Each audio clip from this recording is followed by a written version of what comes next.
Magandang araw mga kaibigan, shout out po sa mga taga-suporta at bumubuo ng Kalingap Rab at shout out sa ating mga idolo at tambalang Carla at Jomar Carl.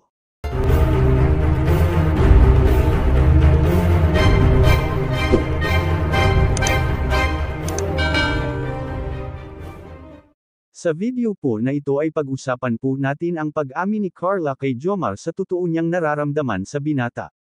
Pakinggan po natin ang mga sinabi ni Carla. Siguro dahil madalas mo kaming nakitang magbiroan, please. Nagbibiroan lang kami talaga. Akala mo siguro binibiro ko lang yung feelings ko sa'yo.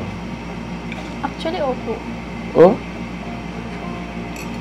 Yun ba naramdaman mo? Biro lang? Sige ha. Akala mo yun, pero ganito Carla, lilinawin ko lang ha. Ako, seryoso ako sa'yo. Handa akong maghintay kung kailan pwede na. Kung kailan handa ka na.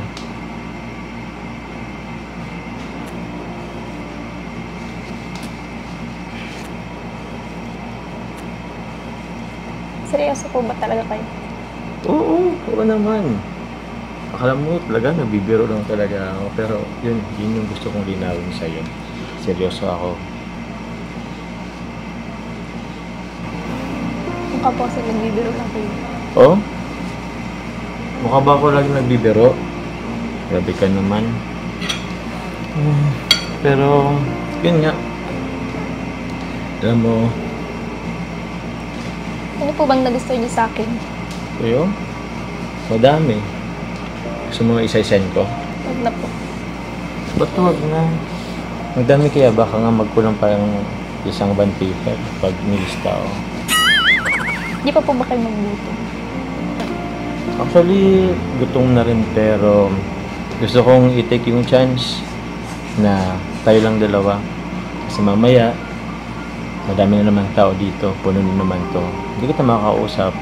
Hindi ko malilinaw sa'yo yung gusto kong iparating. Ano nga po ulit yung sinabi mo kanina? Grabe, dami kong sinabi, di mo malang pinakinggan. Ito, ulitin ko ha. Makinig ka kasi. Lapit lang ako ha. Ganito yun. Di ba nga, nanliligaw ako. Pero alam ko na hindi ka pa ready. Gusto kong linawin sa'yo na kahit matagal pa yan, kahit umabot pa yun ng 1 taon, 2, 3, seryoso ako. Hintayin kita. Okay. Wala ka man lang sagot? Okay lang? Actually, sa ngayon po kasi, kinakabahan ako. Natatakot ako na pumasok sa isang relasyon. Pero, sa totoo lang po, may nararamdaman na rin ako sa inyo. Konti. Pero sa tingin ko, hindi pa po ito yung time. Siguro bigyan pa po natin ng oras para mas makilala natin yung isa't isa. Okay lang yun. Naintindihan naman kita. Pero, actually, sa sinabi mo, may dala akong na-realize.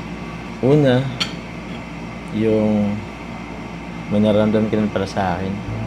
Ano pong masasabi nyo sa video po natin ngayon? Please comment below at pag-usapan po natin yan sa susunod na video. Maraming salamat po.